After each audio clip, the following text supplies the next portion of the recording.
ฮัลโหลฮัลโหลมื้อนี้ก็สิได้สัมภาษณ์อันนั้น3บุคคลอันตรายเนาะ บุคคลอันตรายเด้อ3บุคคลเอามาดิติขอสัมภาษณ์ก่อน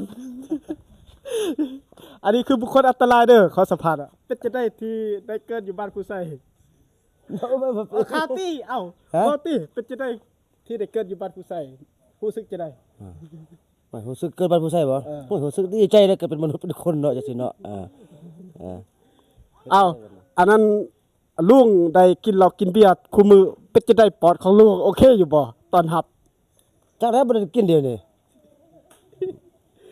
โอเคอยู่บ่ เอาสิเป็นหยังคันจะตายติ โอ้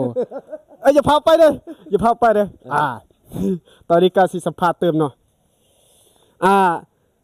ตั้งแต่เป็นหยังคือว่าบ่เอาเมียเนาะคือเป็นหยังคือบ่เอาเมียแบบคือคนอื่นเนาะ บ่เอาบ่ก็ย้อนว่าสตาร์บูฮานของลูกซื่อแล้วความจริงอะลูกจะได้เอากันแหละมันนี่เนาะคืออ้ายคือน้องนั่นแหละจะได้มันอันสตาร์ของลูกเลยนี่อันนะ เป็นจะได้ เป็นจังได๋อ้าวก็ย้อนซะย้อนสิมันบ่ทันฮอดชายแดนบ่อันนี้บ่ หรือว่าเป็นน้ำย้อนกินเหล้ากินเบียร์บ่ อ้าวก็คือเรียกมีกันตัว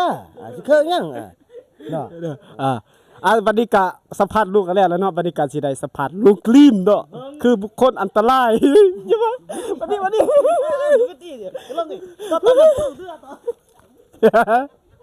โอ้ยตายแล้วบุคคลอันตรายมันก็ย่านแหละเด้อพี่น้องเด้อ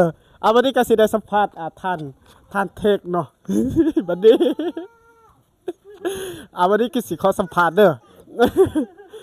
เป็นยังคือบ่ไปเวียกมื้อนี้ กินบ่มะกอก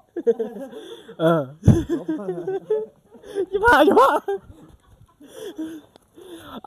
ไปกันดีหมดเนาะวันนี้ก็สิได้สัมภาษณ์ทานอองทรายเนาะบุคคลอันตราย ไปมาดิเก็บเด้อมาดิมีแต่คนยันย่านเลยเนี่ยพี่น้องเอ้ย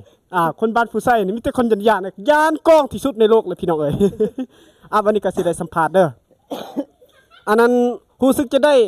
จึงได้มาเป็นลูกเคยอยู่บ้านผู้ไส้ จากแล้วบ่ฮู้คือกัน